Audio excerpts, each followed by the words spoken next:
देश के किसी भी कोने में जाएं प्रधानमंत्री, तो वहां पर उनकी जो लोकप्रियता है वो सर चढ़कर बोलती है। और तमिलनाडु के ये दृश्य कुछ यही संकेत देते हैं, यही बताते हैं। देश के सुदूर दक्षिण हिस्से में जहां बीजेपी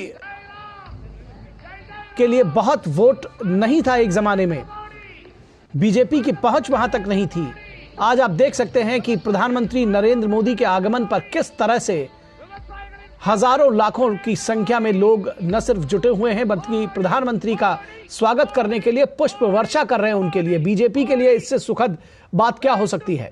और सबसे बड़ी बात है कि प्रधानमंत्री का जो व्यक्तित्व है, जो उनका कृतित्व है, उससे प्रभावित होकर के, उनके नेतृत्व से, उनके व्यक्तित्व से, उनके कृतित्व से प्रभावित होकर के जो बड़ी संख्या में लोग जुटे हुए हैं, हाथ हिलाकर प्रधानमंत्री का स्वागत करते हुए, उनकी झलक पाने के लिए, एक झलक पाने के लिए लगातार कई घंटों से लोग यहां बेसब्री से प्रधानमंत्री का इंतजार कर रहे थे।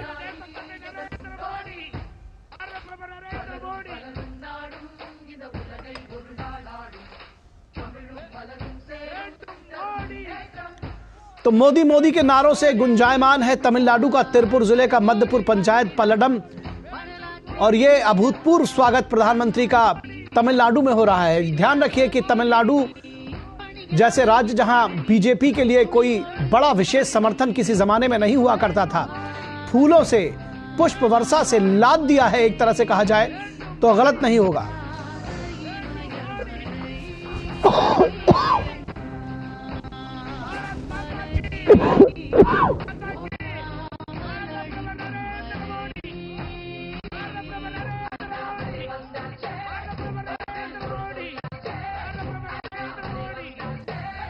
युवा चेहरे खूब नजर आ रहे हैं, बड़ी संख्या में नजर आ रहे हैं, और इसमें बड़ी संख्या में महिलाएं भी देखी जा सकती हैं। महिला, पुरुष, बच्चे, बुजुर्ग सब जुटे हैं प्रधानमंत्री नरेंद्र मोदी का स्वागत करने के लिए। और प्रधानमंत्री की जो योजनाएं हैं, जो उनकी नीतियां हैं, वो देश के हर कोने में सभी को साथ लेकर चलने की है। सबका साथ, सबका विकास। और यही वजह है कि प्रधानमंत्री जब देश के किसी भी कोने में जाते हैं तो उनका स्वागत करने के लिए, उनका इस्तकबाल करने के लिए, उनकी एक झलक पाने के लिए, उनका दीदार करने के लिए जो आम जन है वो मानो टूट पड़ते हैं। और यही दृश्य इस वक्त तमिलनाडु के तिरुपुर से भी देखा जा सकता है। मंच सज चुका है प्रधानमंत्री का संभाषण। अब से थोड़ी देर में प्रधानमंत्री जनसभा में पहुंच चुके हैं।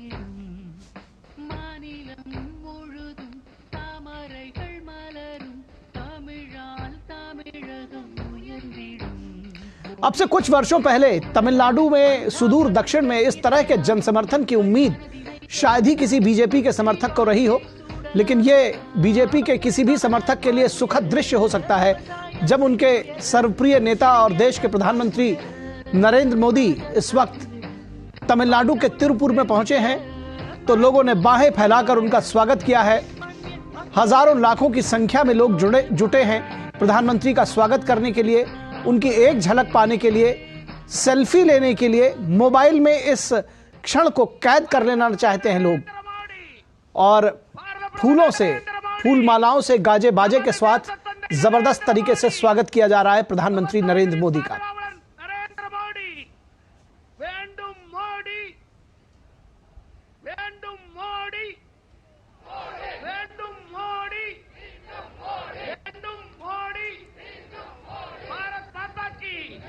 ये जो नारे हैं, जो स्वर लहरियां हैं, इनसे उठता हुआ संदेश समझने की कोशिश करिएगा, जानने की कोशिश करिएगा। प्रधानमंत्री की लोकप्रियता का अंदाजा आप सहज ही लगा सकते हैं कि देश के दक्षिणी हिस्से में प्रधानमंत्री पहुंचे हुए हैं, तमिलनाडु में, तिरुपुर में। और ये उत्साह जो है वो देखते ही बनता है। लोगों का जो उल्लास है, जो जोश है, जो उमंग है, जो उत्साह है, वो देखते ही बनता है।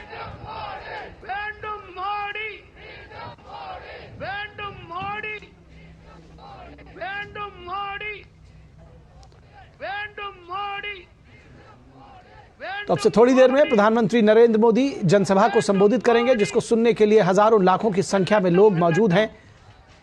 इस विशाल जनसभा को तिरुपुर में संबोधित करेंगे, तमिलनाडु के तिरुपुर में। और प्रधानमंत्री एन मक्कल पदयात्रा के समापन समारोह में शिरकत कर रहे हैं।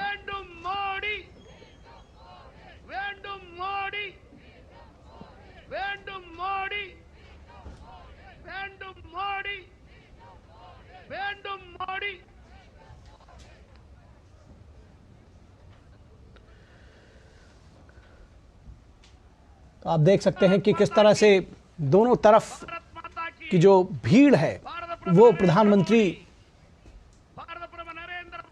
की तस्वीरें उतारने के लिए और सेल्फी लेने के लिए, दरअसल सेल्फी लेने का चलन जिस तरह से बढ़ा है, वो इस अवसर पर भी जो युवा हैं, जो तमाम लोग हैं, वो प्रधानमंत्री के साथ सेल्फी लेने की कोशिश कर रहे हैं, कुछ एंगल्स बनाने की कोशिश कर रहे हैं ताकि उनके साथ प्रधानमंत्री की तस्वीर उनके मोबाइल में कैद हो जाए और ये क्षण वो हमेशा के लिए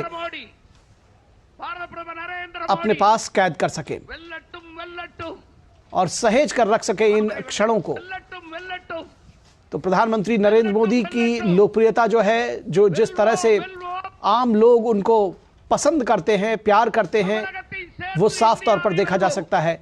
फूलों से, पुष्प वर्षा से उनके इस पूरे वाहन पर लगातार लोग पुष्प फेंक रहे हैं उनकी तरफ, उनके ऊपर पुष्प वर्षा कर रहे हैं और स्वागत कर रहे हैं हाथ हिलाकर प्रधानमंत्री नरेंद्र मोदी का। लगातार मोदी मोदी के नारों से ये पूरा इलाका गूंज रहा है। भारत माता की जय, नरेंद्र मोदी जय, मोदी मोदी के नारों से गूंज रहा है और हाथ हिलाकर बेहद उत्साह के साथ, उमंग के साथ, जोश के साथ स्वागत करते हुए प्रधानमंत्री नरेंद्र मोदी का तिरुपुर की जनता। तमिलनाडु में इस तरह का स्वागत किसी प्रधानमंत्री का शायद जो तमाम विपक्ष के नेता होंगे या जो लोग होंगे वो प्रधानमंत्री की लोकप्रियता से जरूर रश्क कर रहे होंगे, क्योंकि इस तरह का भव्य स्वागत और इस तरह से जिसको कहते हैं कि हाथ बाहें फैलाकर स्वतः स्फूर्त ढंग से, क्योंकि ये जो संप्रेषण है जनता का, ये जो उद्गार है, ये स्वतः स्फूर्त है। ये कहने पर या कुछ कहकर या बताकर नहीं लाया जा सकता और ये तस्वीरें जो हैं अपने आप में बहुत कुछ बयां करती हैं।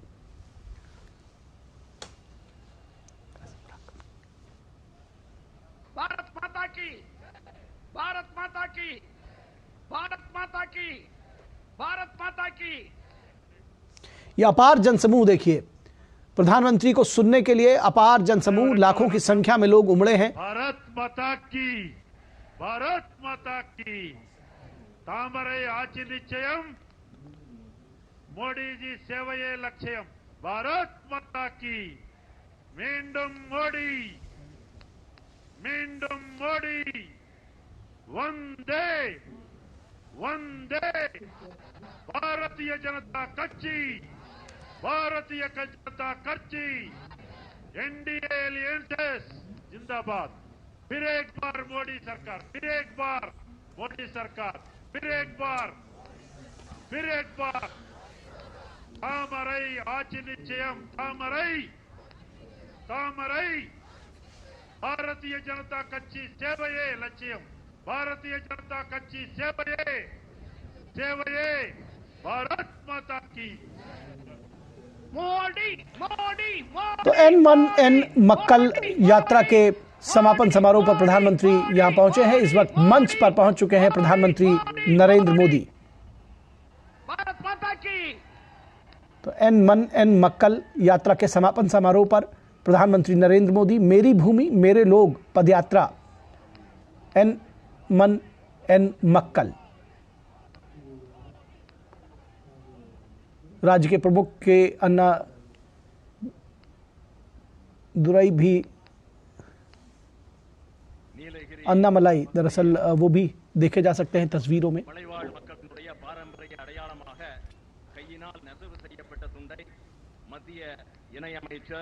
அன்பிற்கினிய அண்ணன் டாக்டர் எல் முருகன் அவர்கள், நம்முடைய பெருமைமிகு பிரதமர் திரு நரேந்திர மோடிஜி அவர்களுக்கு அன்பளிப்பாக வழங்குவார்கள்.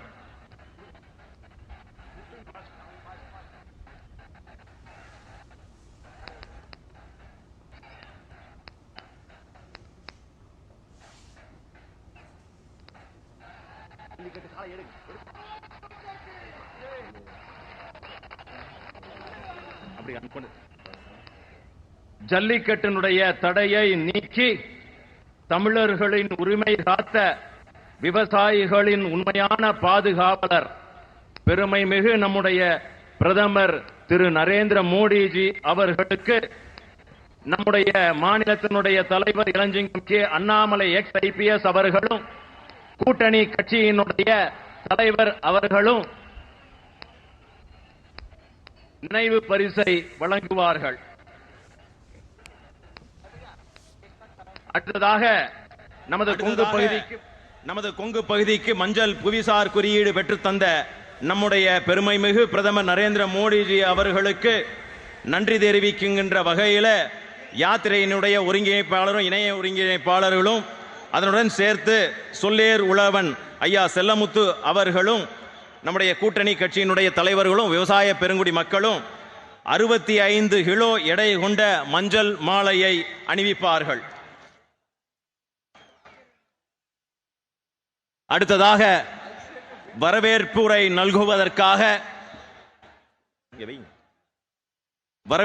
நல்குவதற்காக மத்திய இணையமைச்சர் அன்பிற்கினிய அண்ணன் டாக்டர் எல் முருகன் அவர்களை பேச அழைக்கின்றோம்.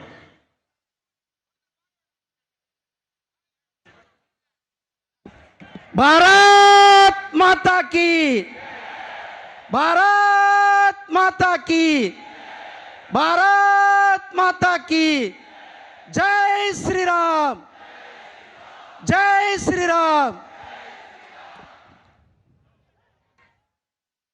என் மண் என் மக்கள் யாத்திரையினுடைய நிறைவு விழாவிற்கு தமிழக அரசியலில் ஒரு மிகப்பெரிய மாற்றத்தை ஏற்படுத்தி இருக்கின்ற இந்த என் மண் என் மக்கள் யாத்திரைக்கு வருகை தந்திருக்கிற உலகத்தினுடைய தலைவர், தமிழை காக்கும் தலைவர், போன மாசம்தான் இதே நாளில் 3 நாட்கள் கடுமையான விரதம் இருந்து திருச்சி ராமேஸ்வரத்திலிருந்து நேராக அயோத்தியில் போயிட்டு ராமர் கோயிலை கும்பாபிஷேகத்தை முடித்துவிட்டு நேராக நம்மளுடைய பிரதமர் அவர்கள் என் மண் என் மக்கள் யாத்திரைக்கு இங்கு வருகை தந்திருக்கிறார்கள். மாண்புமிகு பாரத பிரதமர் திரு நரேந்திர மோடிஜி அவர்களே, என் மண் என் மக்கள் யாத்திரையுடைய நாயகர், தமிழக அரசியலிலே ஒரு மிகப்பெரிய மாற்றத்தை ஏற்படுத்தி இருக்கின்ற பாரதிய ஜனதா கட்சியினுடைய தலைவர் சகோதரர் அண்ணாமலை அவர்களே,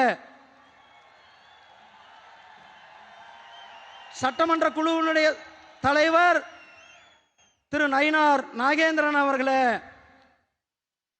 தேசிய செயலாளர் தமிழக தேர்தல் பொறுப்பாளர் திரு அரவிந்த் மேனன் அவர்களே, தேசிய இணை பொறுப்பாளர் அண்ணன் டாக்டர் சுதாகர் ரெட்டி அவர்களே, நம்முடைய முன்னாள் மத்திய அமைச்சர் முன்னாள் மாநில தலைவர் அண்ணன் பொன் ராதாகிருஷ்ணன் அவர்களே, நம்முடைய மூத்த தலைவர் அண்ணன் ஹெச் ராஜா அவர்களே, பாரதிய ஜனதா கட்சியினுடைய தேசிய மகளிர் அணியினுடைய தலைவி சட்டமன்ற உறுப்பினர் சகோதரி வானதி சீனிவாசன் அவர்களே, பாரதிய தமிழ் மாநில காங்கிரசினுடைய தலைவர் ஐயா ஜி கே வாசன் அவர்களே, அவருடன் வருகை தந்திருக்கின்ற அண்ணன் விடியல் சேவகர் அவர்களே, புதிய நீதி கட்சியினுடைய தலைவர் டாக்டர் ஏசி சண்முகம் அவர்களே,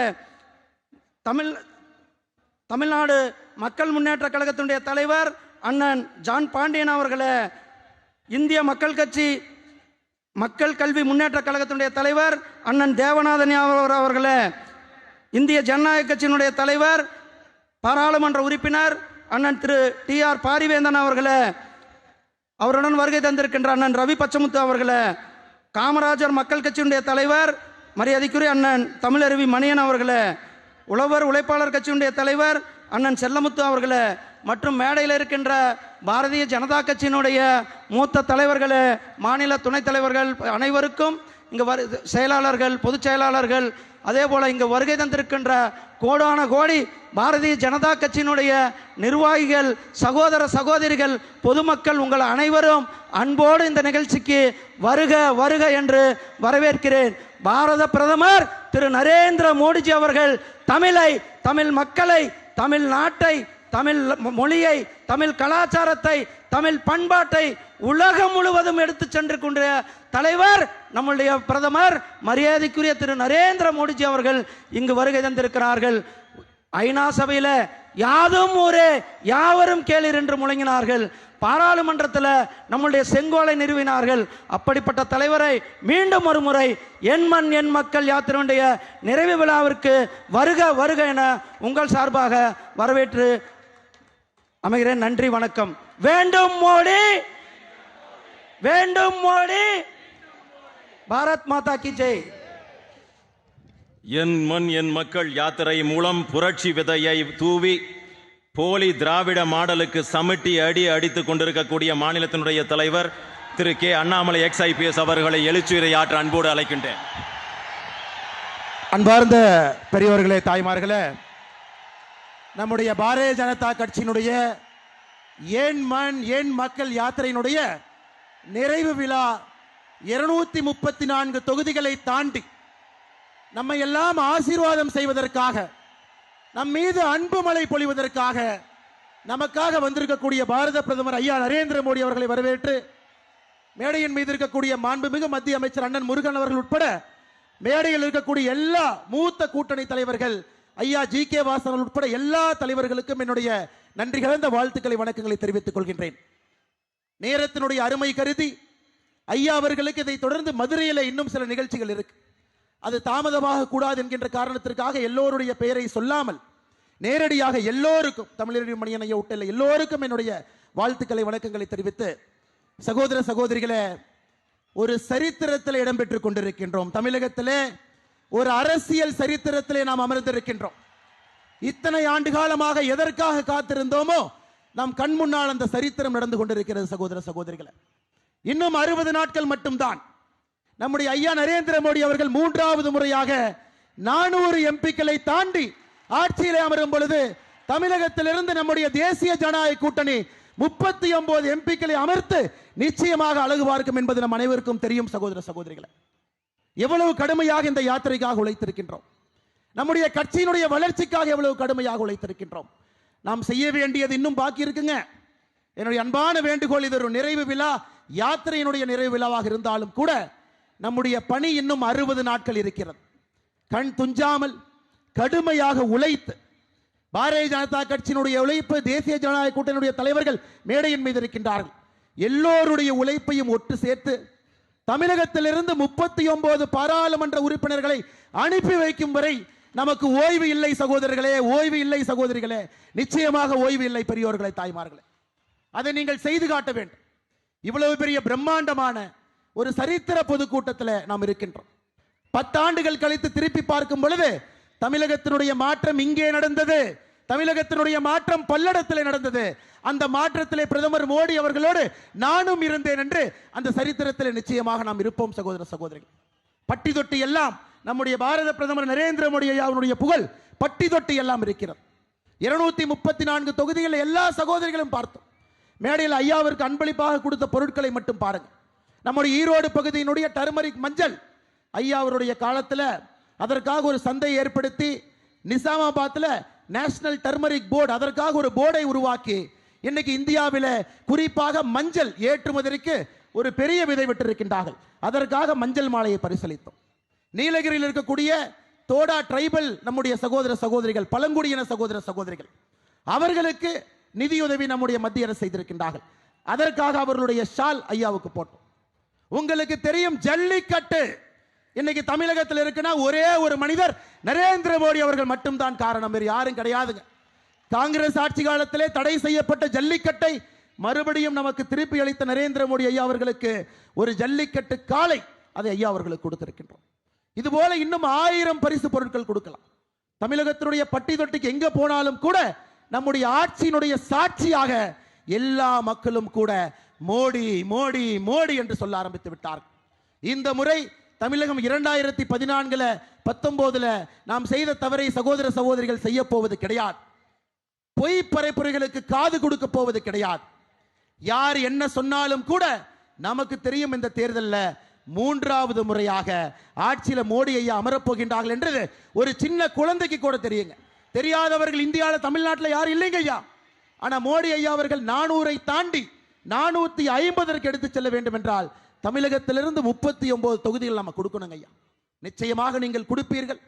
இந்த மாநாடு முடிந்து தமிழகம் முழுவதும் நீங்கள் செல்லும் பொழுது அர்ப்பணிப்போடு அடுத்த 60 நாட்கள் முழு அர்ப்பணிப்போடு நீங்கள் பாரத பிரதமர் நரேந்திர மோடி அவர்களுக்காக பாடுபட வேண்டும் என்கின்ற ஒரே ஒரு வேண்டுகோளை உங்களுக்கு வைத்து இந்த யாத்திரை 6 மாத காலமாக ஆரம்பத்திலிருந்து கடைசி வரை நமக்கு அன்பும் ஆதரவும் கொடுத்த எல்லா தமிழ் மக்களுக்கும் இந்த நேரத்தில் நன்றி கலந்த வாழ்த்துக்களை வணக்கங்களை தெரிவித்து, நிச்சயமாக பாரதிய ஜனதா கட்சி உங்களோடு இருக்கும். நீங்கள் கனவு காண்கின்ற தமிழகத்தை நாங்கள் உருவாக்கி காட்டுகின்றோம் என்கின்ற சத்தியத்தை உங்கள் முன்னால் வைத்து எனக்கு வாய்ப்பு கொடுத்த மேடையில் இருக்கக்கூடிய எல்லா தலைவர்களுக்கும் இந்த நேரத்தில், குறிப்பாக நம்முடைய கூட்டணி தலைவர்கள் எல்லோரும் வந்திருக்கின்றார்கள், அவர்களுக்கு என்னுடைய அன்பான நன்றிகளை வாழ்த்துக்களை வணக்கங்களை தெரிவித்து, பாரதிய ஜனதா கட்சியினுடைய மூத்த தலைவர்கள் எல்லோரும் அமர்ந்திருக்கின்றார்கள், அவர்களுக்கும் என்னுடைய நன்றியை தெரிவித்து என்னுடைய உரையை முடித்துக் கொள்கின்றேன். பாரத் மாதா கே, பாரத் மாதா கே, பாரதந்தையின் புகழ். தமிழன் தமிழினத்திற்காக எப்பொழுதும் குரல் கொடுத்து கொண்டிருக்கக்கூடிய தலைவர், எல்லோருடனும் சேர்த்து எல்லோருக்குமான வளர்ச்சி என்ற தாரக மந்திரத்தை தந்து பாரத தேசத்தை உலக அரங்கிலே உயர்த்தி கொண்டிருக்கக்கூடிய பெருமை மிகு நம்முடைய பிரதமர் திரு நரேந்திர மோடிஜி அவர்களை எழுச்சியுரையாட அன்போடு அழைக்கின்றோம். We request Honorable Prime Minister Thiru Narendra Modiji to address the gathering.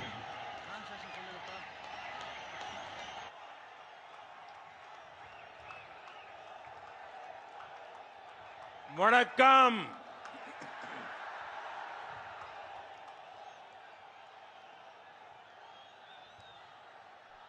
Coming to Palladam and being with all of you is a great pleasure. This Congo region of Tamil Nadu represents India's growth story in many ways. It is one of India's most vibrant textile and industry hubs.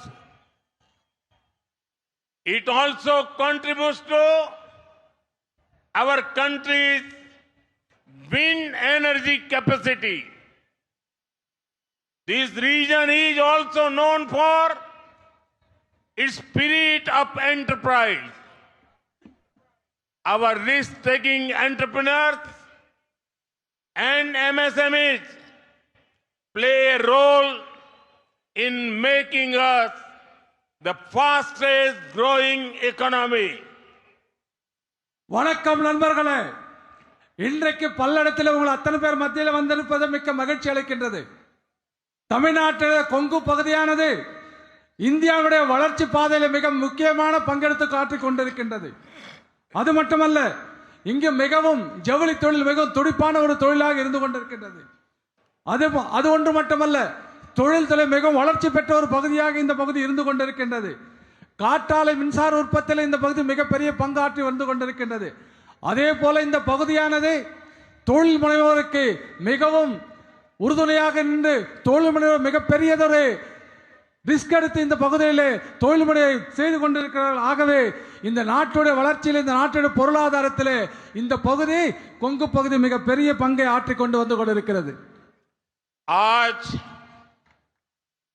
जहां भी मेरी नजर पहुंच रही है, लोग ही लोग नजर आ रहे हैं. ऐसा लग रहा है जैसे मानो केसरिया समंदर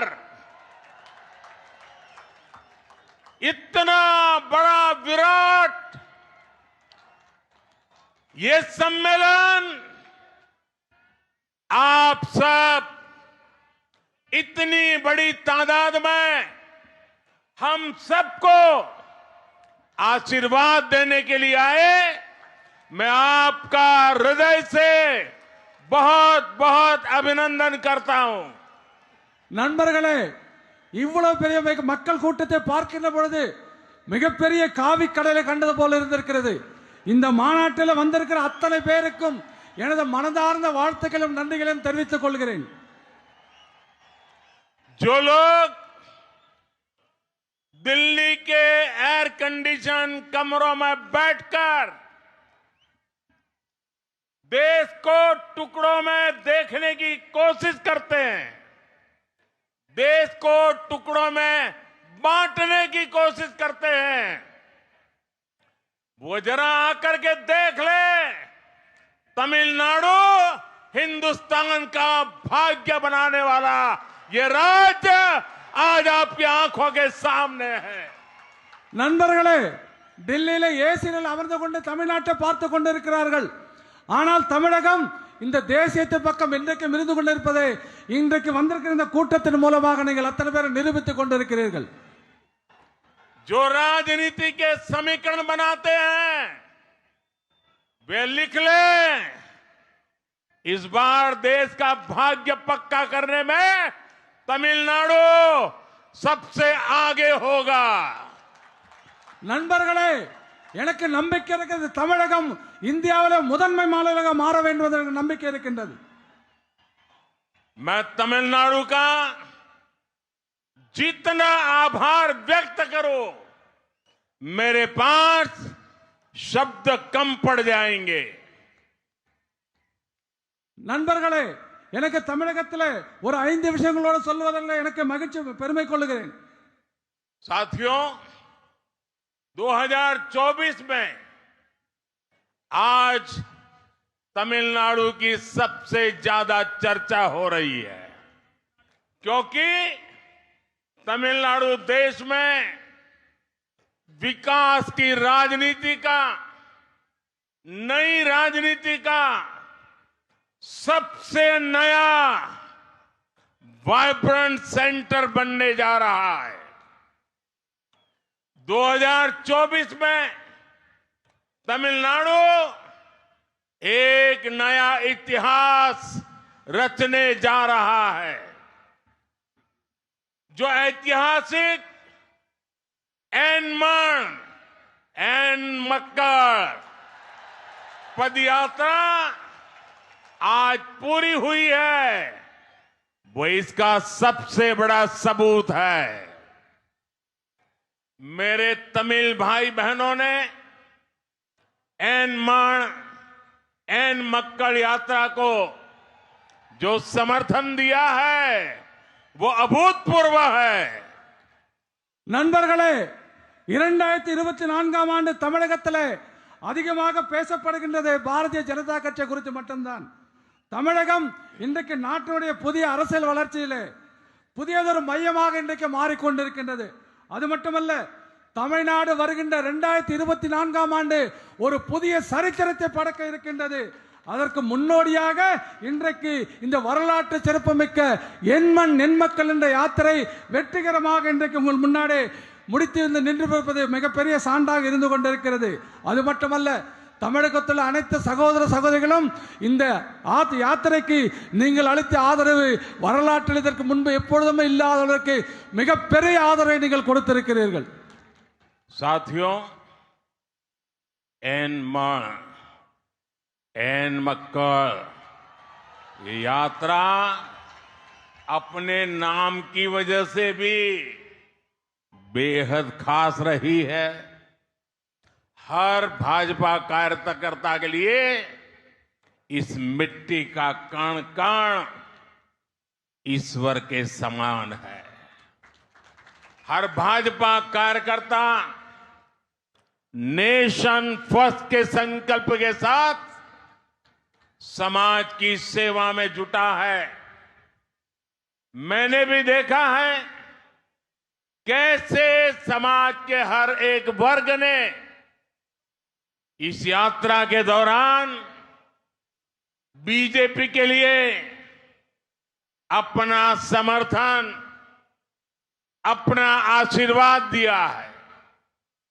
मैं विशेष रूप से अपने युवा और ऊर्जावान सहयोगी भाई अन्नामलाई को अनेक अनेक शुभकामनाएं देता हूं।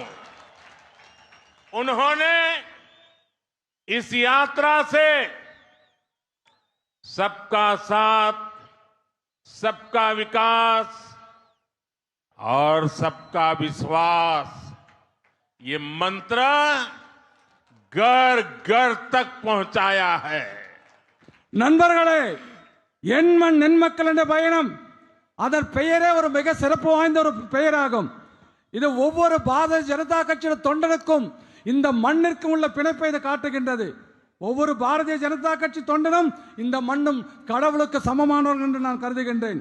அதே போல நாடுதான் முதன்மை என்று பாரதிய ஜனதா கட்சி கருதுகின்றது. கருதுவது மட்டுமல்ல, இந்த சமுதாயத்திலே இருக்கின்ற அத்தனை பேருக்காக இந்த பாரதிய ஜனதா கட்சி தொண்டர்கள் உழைத்துக் கொண்டிருக்கிறார்கள். ஆகவே இந்த பகுதியிலே பாரதிய ஜனதா கட்சிக்கு மிகப்பெரிய ஆதரவு வந்திருப்பது என்பதை நான் குறிப்பாக கவனித்து வந்து கொண்டிருக்கிறேன். அத்தனைக்கு மேலாக இந்த யாத்திரை தலைமை தாங்கி நடத்த சென்ற எனது சகோதரமான ஆற்றல் மிக்க துடிப்பு மிக்க அண்ணாமலை அவர்களுக்கு என்னுடைய மனமார்ந்த வாழ்த்துக்களை தெரிவித்துக் கொள்கிறேன். அவர் வெறும் இந்த யாத்திரை மட்டும் நடத்தவில்லை, சப்கே சாத் சப்கே சொல்லக்கூடிய அனைவரும் உள்ளடக்கிய அனைவருக்கான வளர்ச்சியையும் அனைவருடைய நம்பிக்கையும் ஒவ்வொரு வீடாக கொண்டு சேர்த்திருக்கின்றார். साथियों, मेरे लिए तमिल भाषा और तमिल संस्कृति बहुत विशेष रही है। संयुक्त राष्ट्र में, यूएन में मैंने जो तमिल कविता पढ़ी थी उसके बारे में विदेशों तक में पूछा जाता है। मैंने मेरे संसदीय क्षेत्र काशी में काशी तमिल संगमम करवाया, उसे लेकर भी लोग सवाल पूछते हैं। मैंने इस देश का महान परंपरा का सम्मान करते हुए तमिलनाडु की महान परंपरा उसका सम्मान करते हुए पवित्र सेंगोल को देश की संसद में सबसे ऊंचे मंच पर स्थापित किया। इसे लेकर भी आज देश के वासियों के दिल में तमिलनाडु को जानने की एक नई जिज्ञासा पैदा हुई है। तमिलनाडु से मेरा रिश्ता राजनीति का नहीं है, ये रिश्ता दिल का है और दशकों पुराना है। मुझे तमिलनाडु की मिट्टी ने हमेशा असीम प्रेम दिया है। करीब 32 साल पहले 1991 में मैंने जब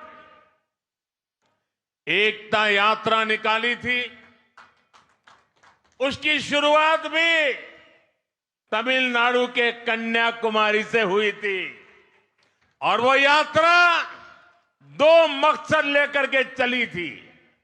एक, श्रीनगर के लाल चौक में आतंकवादियों की गोलियों के बीच भी जाऊंगा और तिरंगा झंडा फहरा के रहूंगा। और दूसरा संकल्प था आर्टिकल 370 हमेशा के लिए मिटा के रहूंगा। और इसलिए कन्याकुमारी से तमिलनाडु की मिट्टी को माथे पर चढ़ा के निकला था और आज वो दोनों काम आज लाल चौक में शान से तिरंगा फहरा रहा है। और आज आर्टिकल 370 इतिहास के पन्नों में बंद हो चुकी है। अब एन मण एन मक्कड़ यात्रा तमिलनाडु को एक नए पथ पर ले जा रही है।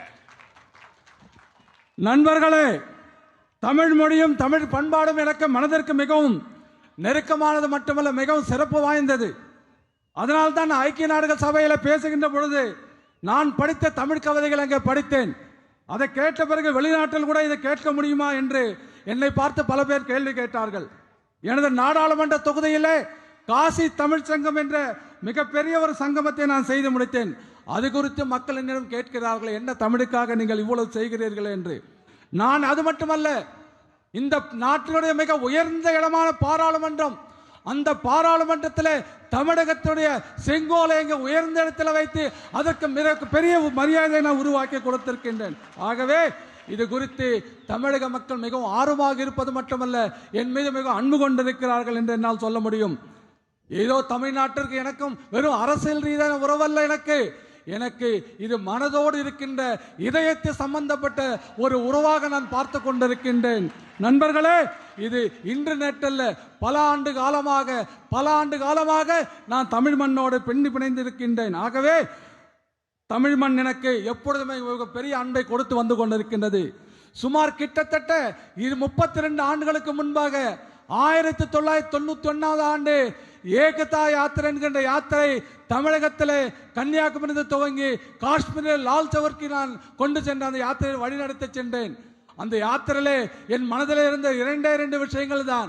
ஒன்று, காஷ்மீரில் லால் சௌக் என்று சொல்லுகின்ற இடத்திலே நம்முடைய நாட்டினுடைய தேசிய கொடி மூவர்ண கொடி அங்கே ஏற்ற வேண்டும்.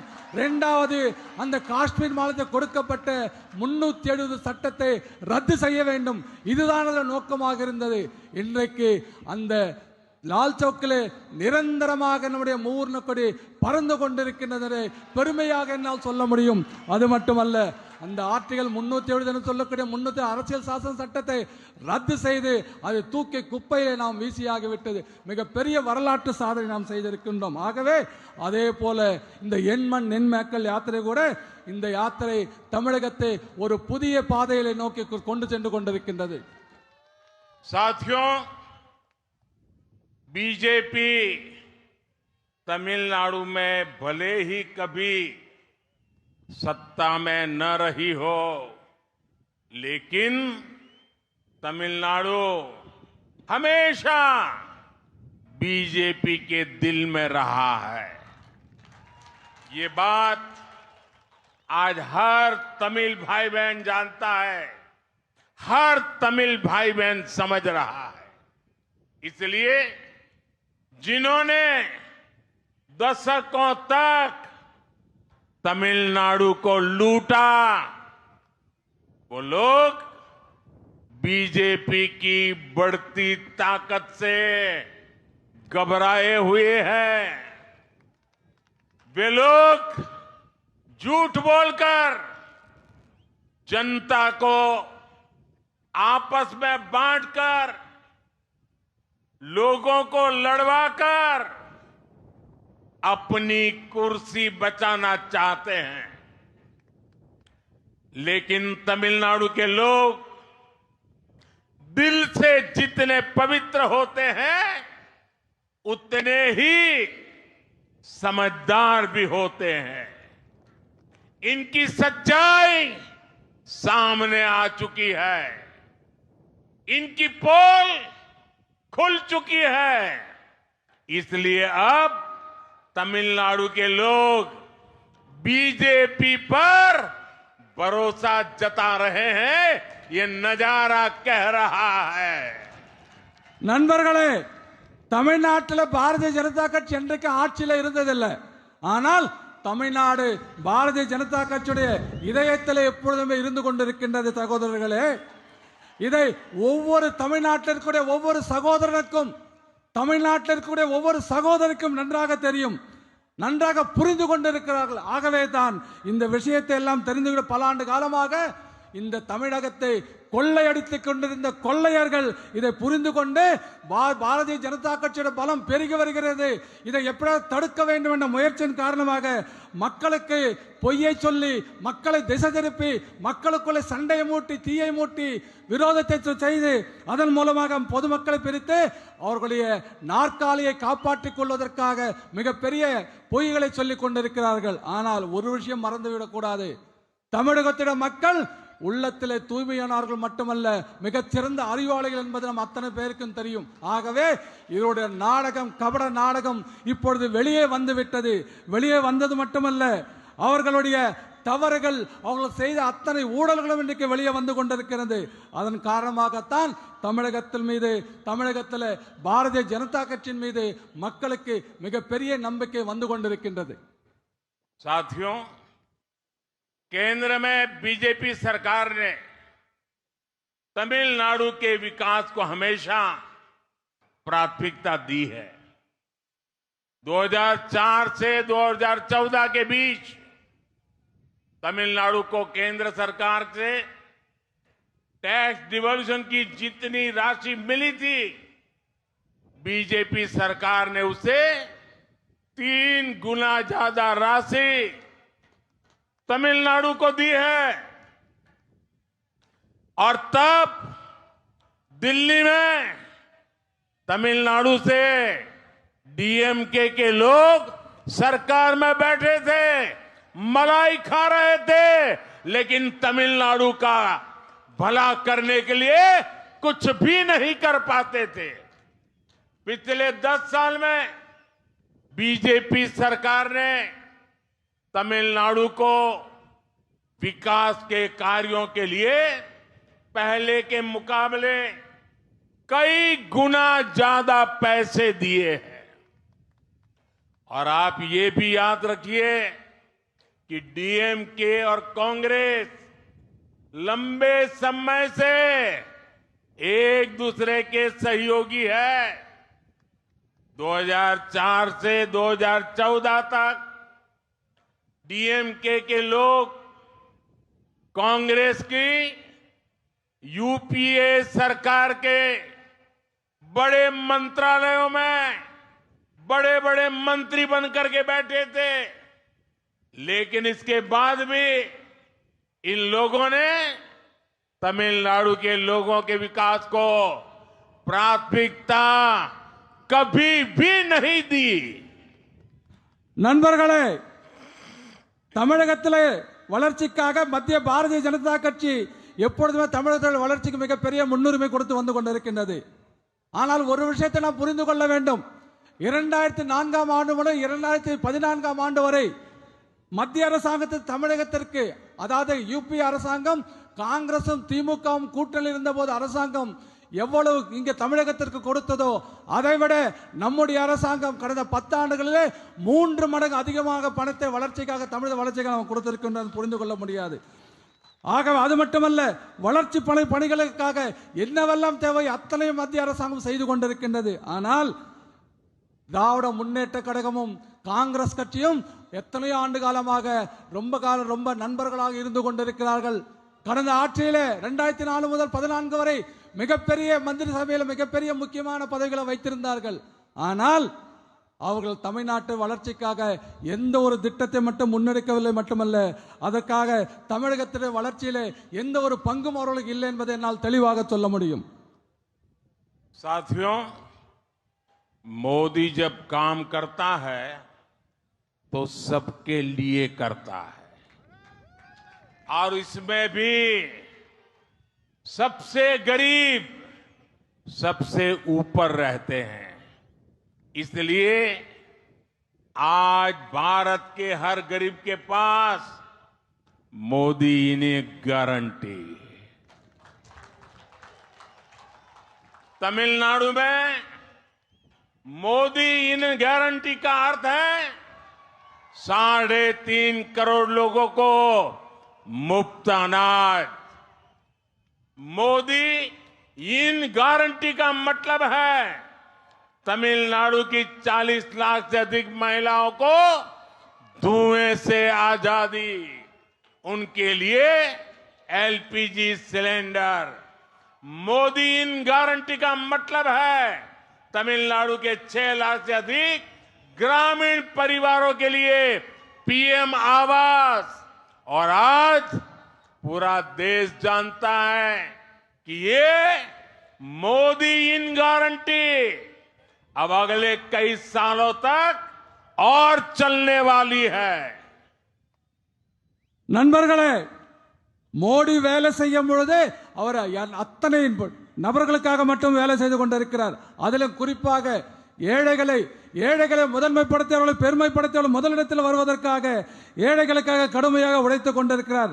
அதனால்தான் இன்றைக்கு நாட்டில் ஏழைகளை குறைந்து இன்றைக்கு அவர்களுக்கு அத்தனை வசதிகளும் கிடைத்துக் கொண்டிருக்கிறது. தமிழ்நாட்டில் மோடி கேரண்டி, மோடியுடைய உத்தரவாதம் என்று சொன்னால் 3.5 கோடி மக்களுக்கு இலவசமாக நாம் அரிசி கொடுத்து கொண்டிருக்கிறோம். அதுதான் மோடியுடைய கேரண்டி, தமிழ்நாட்டு உத்தரவாதம். அதே போல மோடி உத்தரவாதம் என்று சொன்னால் தமிழ்நாட்டில் 40 லட்சம் பெண்களுக்கு இலவசமாக கேஸ் சிலிண்டர் கனெக்ஷன் நம்ம கொடுத்திருக்கோம்.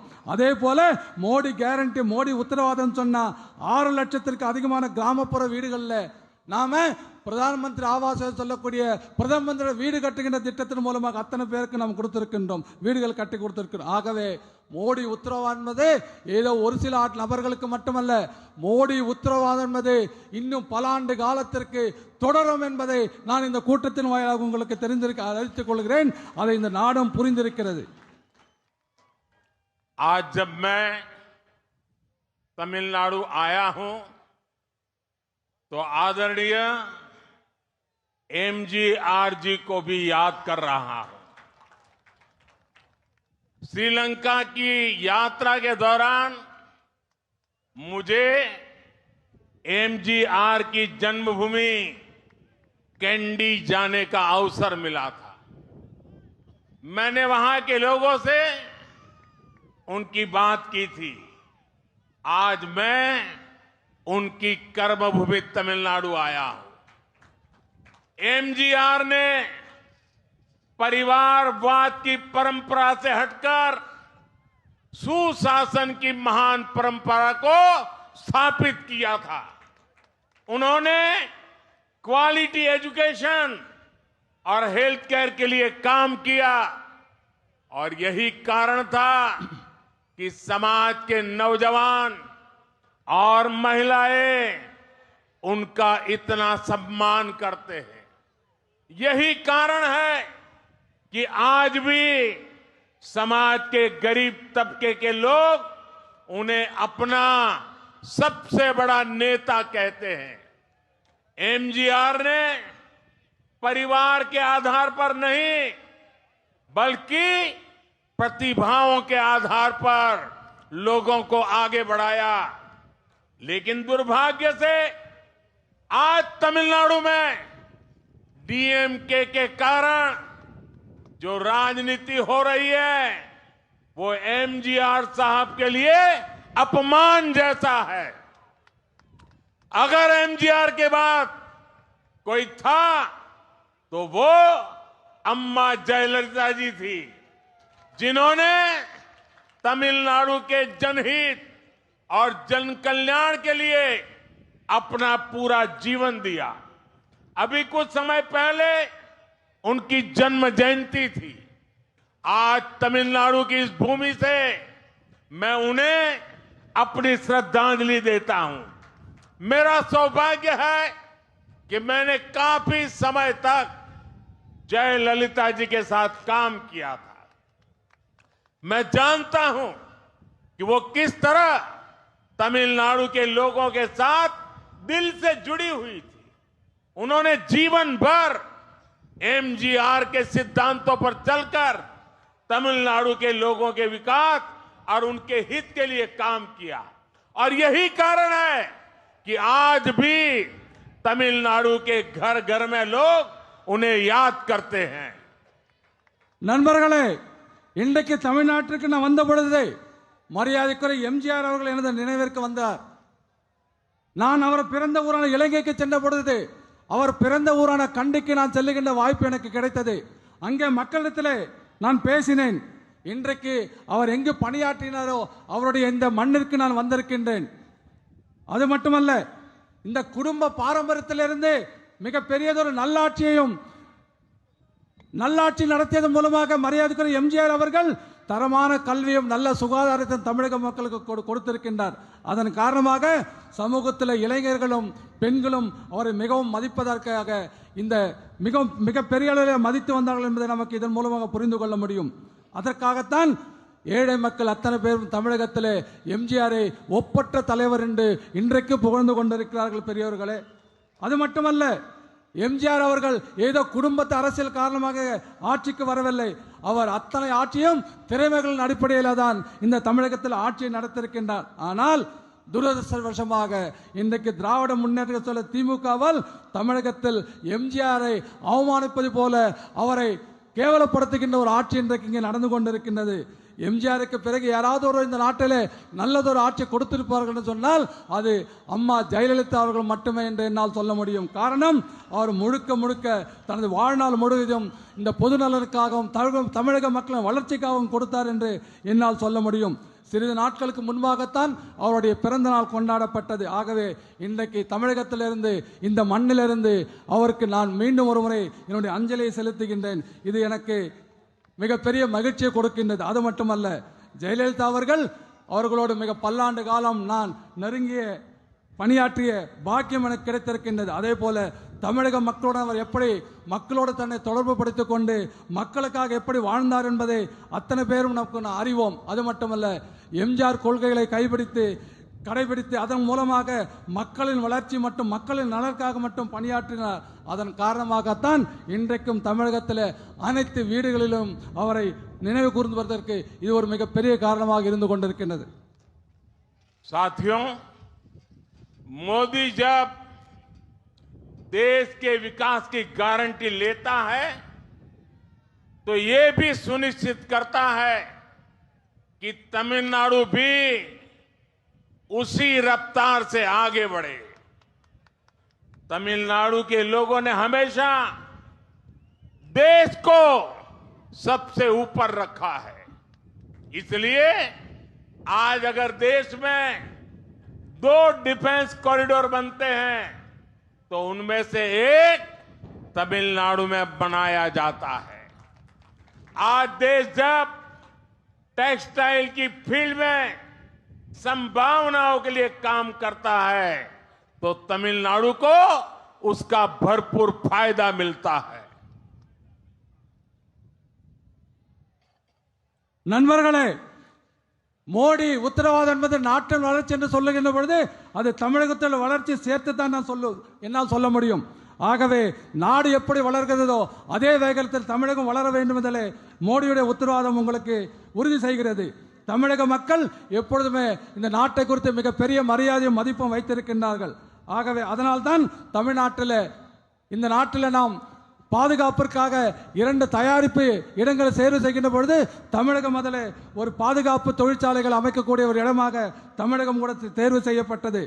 அதில் இன்றைக்கு தமிழகத்திலிருந்து ராணுவ தளவாடங்கள் மிக பெரிய அளவில் நாம் தயாரித்துக் கொண்டிருக்கின்றோம். அது மட்டுமல்ல, ஜவுளித்துறையிலே மிக பெரியதொரு வாய்ப்பு நாட்டிலே வருகின்ற பொழுது தமிழ்நாடு கூட அதற்கான முழு பலனையும் இன்றைக்கு பெற்றுக்கொண்டது என்னால் சொல்ல முடியும். साथियों, विपक्ष में बैठे हुए इंडिया अलायंस के लोग और जो आज इंडिया अलायंस के साथियों ने तमिलनाडु को जकड़ा हुआ है, वो कभी तमिलनाडु का विकास नहीं होने देंगे। आप पहले का समय याद करिए, जो कांग्रेस डिफेंस के सौदों में हजारों करोड़ रुपए की दलाली खाती थी, वो कांग्रेस क्या तमिलनाडु में डिफेंस कॉरिडोर बनने देती? आज डिफेंस सेक्टर में देश जो कई गुना निर्यात कर रहा है, उससे युवाओं को जो रोजगार मिल रहा है, क्या कांग्रेस कभी ये होने देती? क्या हमने टेक्सटाइल इंडस्ट्री के लिए पीएलआई स्कीम शुरू की, उसका परिणाम है कि 20,000 करोड़ रुपए के निवेश प्रस्ताव आए, 2 लाख करोड़ के करीब टर्नओवर इससे होगा। इसके अलावा यहां विरुद्धनगर में एक पीएम मित्र टेक्सटाइल पार्क भी बनाया जा रहा है। इससे आने वाले समय में लाखों नौकरियों के अवसर बनने वाले हैं। मुद्रा लोन के जरिए भी तमिलनाडु के उद्यमियों को 2 लाख करोड़ रुपए से ज्यादा की फंडिंग दी गई है। आप मुझे बताइए, कांग्रेस सरकार में क्या यह मुमकिन हो सकता था? मोदी तमिलनाडु के विकास के लिए काम कर रहा है और इसलिए ये इंडिया अलायंस वाली पूरी गैंग मोदी से इतना परेशान है। நண்பர்களே, இன்று தமிழகத்தில் இந்தியாவிலே கூட்டணி என்ற ஒரு கூட்டணி இருந்து கொண்டிருக்கின்றது. இவர்களெல்லாம் தமிழகத்தை எப்பொழுது கைப்பற்ற வேண்டும், தமிழகத்தின் வளர்ச்சியை கைப்பற்றிவிட்டால் தமிழகத்தில் வளர்ச்சி ஒருபோதும் வளர்ச்சி இருக்காது என்பதை இதன் மூலமாக சொல்லிக் கொள்கிறேன். வளர்ச்சி வர அனுமதிக்க மாட்டார்கள். நான் ஒரே ஒரு கேள்வி கேட்கிறேன். பாதுகாப்பு ஒப்பந்தங்கள், அதாவது வெளிநாட்டிலிருந்து நம்முடைய ராணுவத்திற்காக வாங்கிய பாதுகாப்பு உபகரணங்கள்ல கோடிக்கணக்கான ரூபாய்கள் லஞ்சம் வாங்கிய கமிஷனாக பெற்ற காங்கிரஸ் அரசாங்கம் இதெல்லாம் நம்ம தமிழ்நாட்டில் பாதுகாப்பு டிஃபென்ஸ் காரிடர் வந்து அனுமதிப்பாங்களா? இதன் மூலமாக லட்சக்கணக்கான இளைஞர்களுக்கு வேலை வாய்ப்பை காங்கிரஸ் இங்க பெறுவதற்கு அனுமதிக்குமா? நண்பர்கள் நாம் யோசித்து பார்க்க வேண்டும். அது மட்டுமல்ல, நாம் பெறுகின்ற இந்த ஜவுளி தொழிலுக்காக PLA என்ற திட்டத்தின் மூலமாக தமிழகத்திற்கு 20,000 கோடி ரூபாய் மதிப்பிலான ஜவுளி பூங்கா திட்டத்தை நாம் இங்கே கொண்டிருக்கிறோம். அதன் மூலமாக சற்றேறத்தாழ 2 லட்சம் கோடி ரூபாய் இதன் மூலமாக வருவாய் ஈட்டக்கூடிய நிலைமை இன்றைக்கு தமிழகத்தில் உருவாகி கொண்டிருக்கின்றது. அதன் மூலமாக கோடிக்கணக்கான இளைஞர்களுக்கு வருகின்ற காலகட்டத்தில் வேலை வாய்ப்புகள் கிடைக்கும் என்பதை நான் உங்கள் மூலமாக இதன் மூலமாக சொல்லிக் கொள்கிறேன். அதே போல முத்ரா கடன் திட்டத்தின் மூலமாக தமிழகத்தில் தொழில் முனைவோருக்காக 2 லட்சம் கோடிக்கும் அதிகமான நிதி வழங்கப்பட்டுள்ளது. நண்பர்களே, நீங்க சொல்லுங்க, இதெல்லாம் காங்கிரஸ் ஆட்சியிலே சாத்தியமாகுமா? சாத்தியமாகுமா நான் கேட்கிறேன். தமிழகத்தோட வளர்ச்சிக்காக மோடி கடுமையாக உழைத்து வருகின்ற காரணத்தினாலே எதிர்க்கட்சிகள் அத்தனை பேருக்கும் என் மீது மிகப்பெரிய கோபத்தில் இருந்து கொண்டிருக்கிறார்கள். साथियों, आज बीजेपी अपनी सरकार के तीसरे कार्यकाल में विकसित भारत के निर्माण की बात कर रही। बीजेपी अपने तीसरे कार्यकाल में भारत को तीसरी सबसे बड़ी अर्थव्यवस्था बनाने की बात कह रही है, लेकिन दूसरी तरफ केवल मोदी से नफरत, उसके नाम पर एकजुट हुए इंडी गठबंधन के लोग अनाप शनाप बोलते रहते हैं। क्या आपने इनके एक भी दल को विकास पर, अर्थव्यवस्था पर, इंडस्ट्री पर, शिक्षा पर, एग्रीकल्चर पर, लेबरर्स पर, फिशरमैन पर बात करते सुना है क्या? इन्हें बस एक ही चिंता है कि कैसे इनके परिवार की दुकान चलती रहे, अपने परिवार को बढ़ावा देकर ये तमिलनाडु के हर युवा का विकास रोके हुए हैं। நண்பர்களே, நாம் புதிய பாரதத்தை உருவாக்க வேண்டும். நாம் மிகப்பெரிய ஒரு முயற்சி எடுத்து வந்து கொண்டிருக்கின்றோம். நீங்கள் இந்த இந்தி கூட்டணியில் இருக்கிற அத்தனை பேருக்கும் நன்றாக தெரியும்.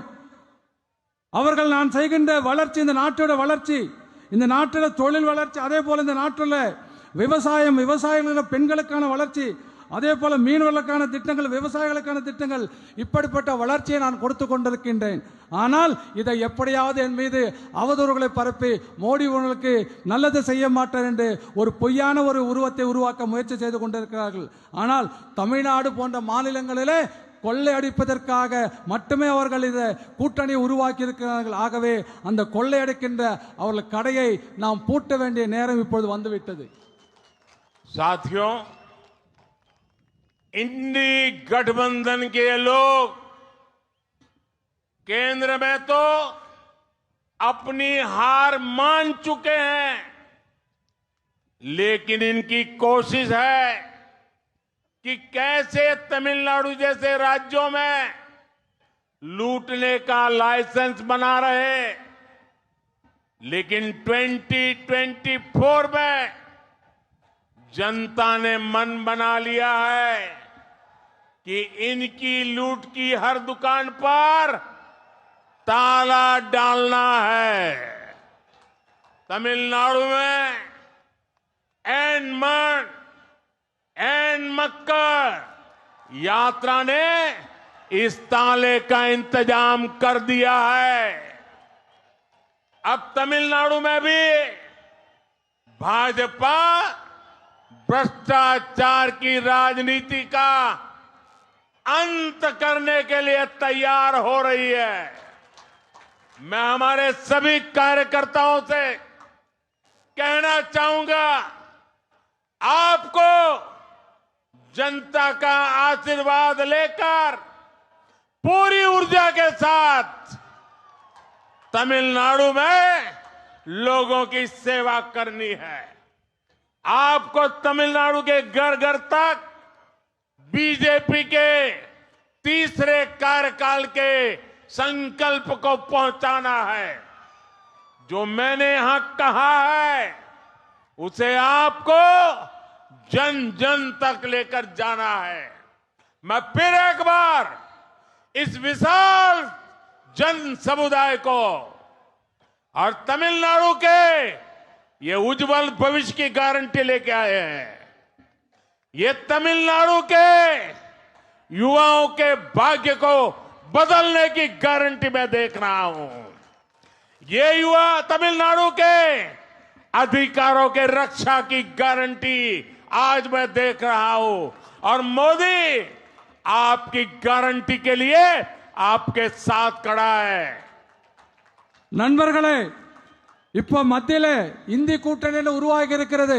டெல்லியில எல்லாம் தெரிஞ்சு போச்சு, இந்தி கூட்டணி முடிஞ்சு போச்சு, இது ஜெயிக்காத என்ற விஷயம் தெரிஞ்சு போச்சு. ஆனால் தமிழகத்தில் மட்டும் எப்படியாவது கொள்ளை அடிக்க என்பதற்காக அந்த கூட்டணி முயற்சி செய்து கொண்டிருக்கின்றது. அதனால தான் அந்த கடையை கொள்ளையடிக்கின்ற கடையை பூட்ட வேண்டும் என்று நாம் முயற்சி செய்து கொண்டிருக்கிறோம். 2024 அந்த கொள்ளையடிக்கின்ற கடையை பூட்ட வேண்டும். அதற்காக தமிழ்நாட்டில் நாம் நடத்திய எண் மக்கள் என்ற யாத்திரை மூலமாக அந்த யாத்திரை இதற்கான பூட்டை நாம் உருவாக்கி இருக்கும் என்பதை இந்த கூட்டத்தின் மூலமாக சொல்லிக் கொள்கிறேன். அது மட்டுமல்ல, தமிழகத்தில் ஊழலுக்கு முற்றுப்புள்ளி வைப்பதற்கு தமிழக மக்கள் தயாராகி கொண்டிருக்கிறார்கள் என்பதை உங்களுக்கு இந்த கூட்டத்தில் சொல்லிக் கொள்கிறேன்.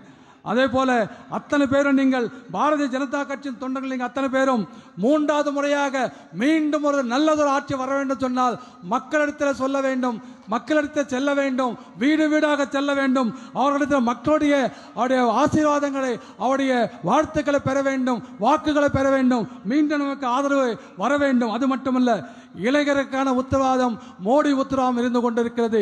இந்த லட்சக்கணக்கான மக்கள் கூட்டத்தை பார்த்து நான் பெருமையோடு சொல்லுகிறேன், இளைஞருக்கான உத்தரவாதம் மோடியின் உத்தரவாதம் உங்களுக்கு இருந்து கொண்டிருக்கிறது. இளைஞர் அதே போல உங்களுடைய பாதுகாப்பிற்கான உத்தரவாதம் மோடியின் உத்தரவாதம் இருந்து கொண்டிருக்கிறது மாத்திரம் சொல்லிக்கொண்டு நீங்கள் அத்தனை பேரும் மீண்டும் ஒரு முறை பெரிய எண்ணிக்கையில் வந்து நீங்கள் மக்களிடத்தில் சென்று மீண்டும் அவருடைய வாழ்த்துக்களையும் அவருடைய ஆதரவையும் பெற வேண்டும் என்று உங்களை கேட்டுக்கொள்கிறேன். दोनों हाथ ऊपर करके मेरे साथ बोलिए, भारत माता की जय, भारत माता की जय, भारत माता की जय, भारत माता की जय, वंदे मातरम, वंदे मातरम, वंदे मातरम, वंदे मातरम, वंदे मातरम, वंदे मातरम, वंदे मातरम, वंदे मातरम, वंदे। मातरम. बहुत बहुत धन्यवाद। மோடி மோடி மோடி மோடி மோடி சத்தமா கேட்டு சொல்லணும். மோடி மோடி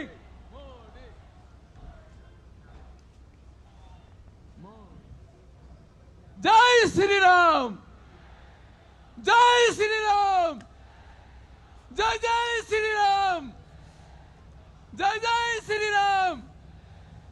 வேண்டும் மோடி, வேண்டும் மோடி, மீண்டும் மோடி, மீண்டும் மோடி। ஜெய் ஜெய் பிஜேபி, ஜெயிக்க போகுது பிஜேபி,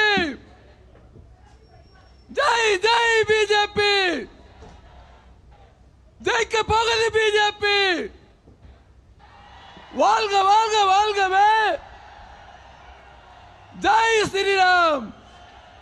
भारत माता की, भारत माता की, वंदे वंदे वंदे। जय हिंद, जय हिंद। भारत माता की, भारत माता की, जय श्री राम।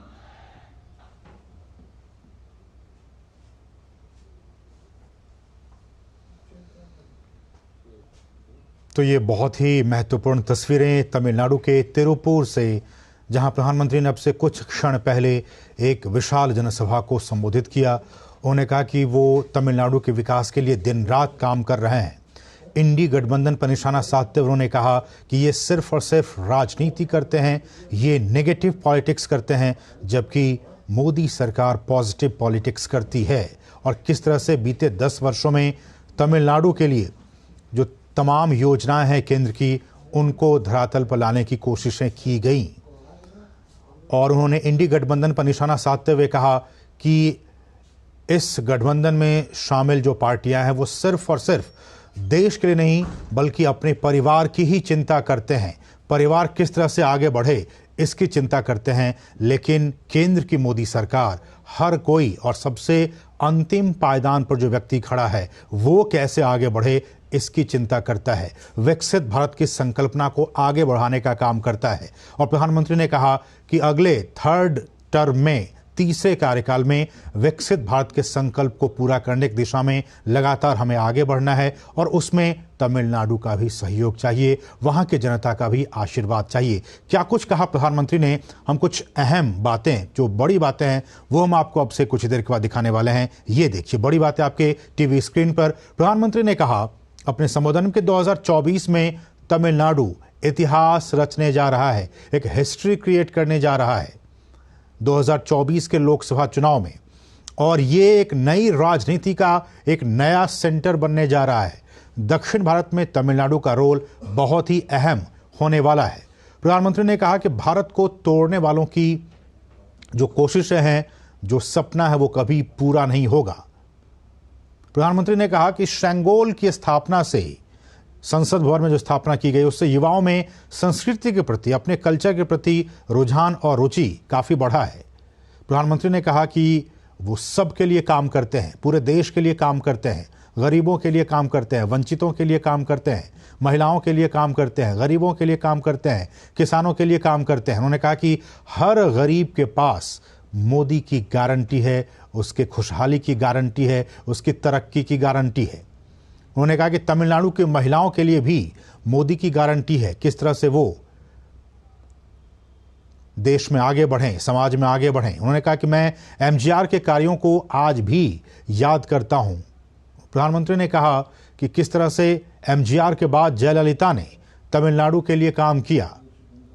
उन्होंने प्रसिद्ध नेता एमजीआर का जिक्र किया अपने संबोधन के दौरान। प्रधानमंत्री ने कहा कि जयललिता के साथ काम करना मेरे लिए सौभाग्य की बात है। प्रधानमंत्री ने यह भी कहा कि जयललिता ने एमजीआर के सिद्धांतों पर काम किया और तमिलनाडु को एक नई ऊंचाई पर पहुंचाने का काम किया। प्रधानमंत्री ने मन एन मक्कल यात्रा को अभूतपूर्व प्यार और समर्थन देने के लिए जनता का सराहा। उन्होंने कहा कि कांग्रेस अगर होती तो यहां डिफेंस कॉरिडोर नहीं बनता। हम जानते हैं कि डिफेंस कॉरिडोर का निर्माण तमिलनाडु में हो रहा है, अगर कांग्रेस होती तो ये नहीं बनता। इंडिया अलायंस वाली गैंग मोदी से, उनकी विचारधारा से, उनके विकास की बातों से काफ़ी परेशान है। और हमारे तीसरे कार्यकाल में भारत विश्व की तीसरी बड़ी अर्थव्यवस्था बनेगी। प्रधानमंत्री ने इस बात का भी जिक्र किया। उन्होंने कहा कि इंडी गठबंधन के लोग अनाप शनाप बोलते रहते हैं, लेकिन एनडीए और केंद्र की मोदी सरकार विकास के कार्यों में लगातार लगी रहती है। विपक्ष के पास विकास से जुड़ी कोई नीति नहीं है, कोई पॉलिसी नहीं है। उन्होंने यह भी कहा कि विपक्ष को सिर्फ और सिर्फ अपने फैमिली की, अपने परिवार की ही चिंता है। प्रधानमंत्री ने कहा कि तमिलनाडु के हर युवा का विकास विपक्ष ने रोका है, रोकने का काम किया है। उनके विकास को रोकने का काम किया विपक्ष ने। विपक्ष के लूट की हर दुकान पर प्रधानमंत्री ने कहा कि ताला डालना है ताकि कोई लूट का काम, जनता की गाढ़ी कमाई को लूट ना सके, इस पर रोक लगानी है। तमिलनाडु में बीजेपी भ्रष्टाचार की राजनीति खत्म करेगी। प्रधानमंत्री ने कहा भ्रष्टाचार की राजनीति खत्म करने का काम बीजेपी करेगी। बीजेपी के तीसरे कार्यकाल के संकल्प को पूरा करना है। बीजेपी के तीसरे कार्यकाल के संकल्प को पूरा करना है। तो ये कुछ अहम बातें प्रधानमंत्री ने तमिलनाडु दौरे के दौरान कही और उन्होंने एक विशाल जनसभा को आपने देखा किस तरह से वहां पे लोगों में जोश और उत्साह का माहौल देखा गया। बढ़ेंगे आगे, रुकें एक बहुत ही छोटे से ब्रेक के लिए। आप देखते रहिए डीडी न्यूज। लड्डू हम यहाँ बैठे बैठे पैसे बना सकते हैं।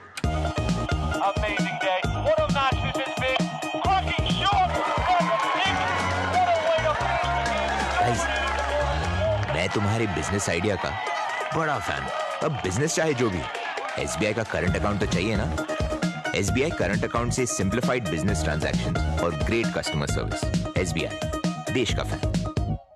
हो बिजनेस बढ़ाना, गुड़िया को पढ़ाना या मिसेस के साथ वेकेशन, लो मुथूट फाइनेंस गोल्ड लोन, भरोसा इंडिया का। मुथूट फाइनेंस भारत का नंबर 1 सबसे भरोसेमंद financial services brand. Gold loan के लिए अभी कॉल करें 1-800-313-1212। और अब बात करेंगे राज्यसभा चुनाव की, जिसके लिए वोटिंग खत्म हो चुकी है। अब नतीजों का सबको इंतजार है। आज 4 राज्यों में 15 सीट पर मतदान हुआ। इनमें से 10 सीट यूपी से है, कर्नाटक की 4 और हिमाचल में 1 सीट। लेकिन इस चुनाव में सबकी निगाहें सबसे बड़े राज्य यूपी पर लगी हुई है, क्योंकि यहां 1 सीट पर समाजवादी पार्टी और बीजेपी के बीच कांटे का मुकाबला देखने को मिला है। ये भी खबरें आई हैं कि समाजवादी पार्टी के कुछ विधायकों ने क्रॉस वोटिंग की है। हालांकि आज ही मतदान के दौरान समाजवादी पार्टी के विधायक और चीफ व्हिप मनोज पांडे ने अपने पद से इस्तीफा दे दिया। इससे पहले राजा भैया और जयंत चौधरी पहले ही कह चुके हैं कि वो एनडीए का समर्थन कर रहे हैं। यूपी की पॉलिटिक्स में ये खलबली तब से मची है जब कल अखिलेश यादव के डिनर में 8 विधायक शामिल ही नहीं हुए। इनमें खुद मनोज पांडे समेत 7 और नाम हैं। इन सब के बीच सपा प्रमुख अखिलेश यादव ने कहा है कि बीजेपी जीतने के लिए कुछ भी करेगी, जिन्हें लाभ मिलने वाला होगा वो चले जाएंगे।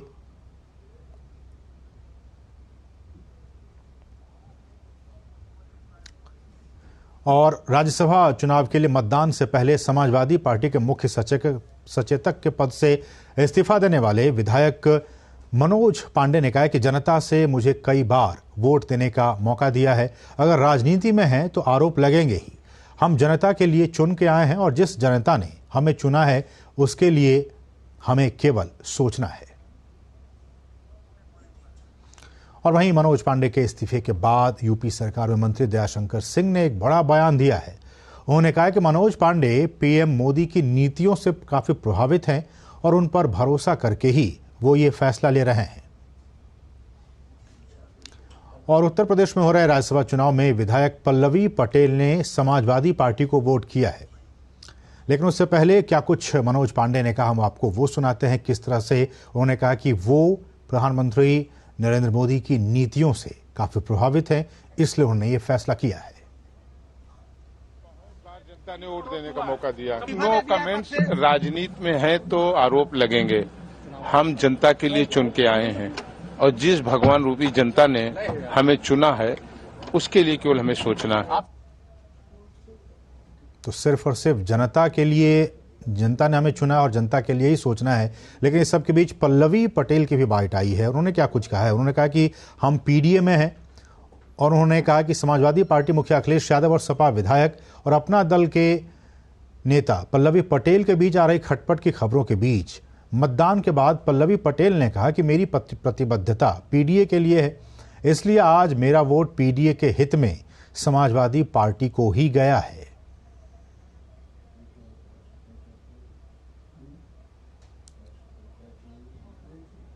देखिए, पीडीए की बात करती हूँ, मैं पीडीए हूँ और पीडीए इसके अलावा कुछ नहीं है। मैंने रामजी लाल सुमन जी को वोट किया है। पीडीए मेरा वजूद है, कमिटमेंट है, प्रतिबद्ध हूँ और उसी के लिए वोट कास्ट किया है। और वहीं जनसत्ता दल लोकतांत्रिक के विधायक रघुराज प्रताप सिंह उर्फ राजा भैया ने दोहराया कि राज्यसभा चुनाव में भाजपा के 8 प्रत्याशी ही जीतेंगे। वहीं उन्होंने बताया कि उन्होंने पहले स्पष्ट कर दिया था कि जनसत्ता दल लोकतांत्रिक भाजपा के पक्ष में ही मतदान करेगा। भारतीय जनता पार्टी के प्रत्याशियों को मतदान करेगा, ये तो हम कल ही स्पष्ट कर चुके हैं और पहले भी स्पष्ट कर चुके हैं। और 8 के 8 प्रत्याशी भाजपा के विजयी होंगे। हम इतना कहेंगे कि आज मंगलवार है, सब शुभ होगा। हनुमान जी महाराज का दिन है, आज मंगल ही मंगल होगा, 8 विजयी होंगे। इसके अलावा एनडीए के सहयोगी दल सुहेलदेव भारतीय जनता समाज पार्टी के अध्यक्ष ओम प्रकाश राजभर ने भी दावा किया कि एनडीए के 8 उम्मीदवारों की आज जीत होगी और समाजवादी पार्टी के नेता ही उन्हें जितवाएंगे। भारतीय जनता पार्टी की तरफ से 8 उम्मीदवार खड़े हैं, 8 जीतेंगे। जो खबरें अटकलों के बाजार में बहुत तैर रही थी, कल क्लियर हो गया।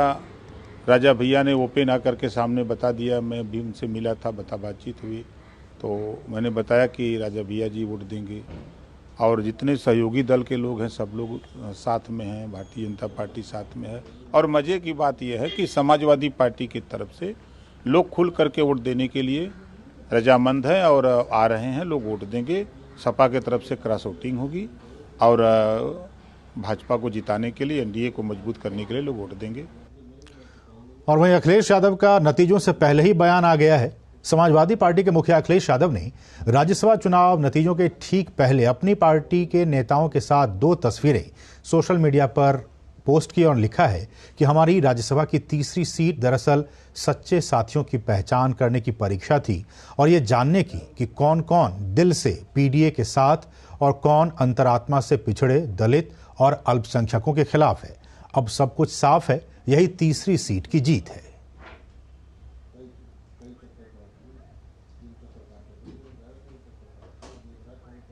हमारे साथ हमारे सहयोगी ऋषि कुमार इस वक्त ताजा अपडेट के साथ बने हुए हैं। ऋषि, जिस तरह से नतीजों से पहले ही जो बयानबाजी और जिस तरह से चीजें आ रही हैं, हालांकि रिजल्ट कुछ देर के बाद, चुनाव खत्म हो गए, रिजल्ट कुछ देर के बाद आएंगे, लेकिन जिस तरह से तस्वीरें सामने आई यूपी में कि कहां 7 और 3 का बात चल रही थी, कहां अब उसमें से 8 और 2 का मामला हो गया है।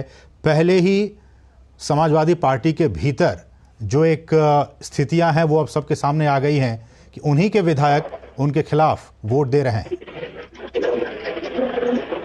बिल्कुल, देखो यूपी की जो सियासत है, जिस चीज के लिए जानी जाती है, अंततोगत्वा वही देखने को मिला।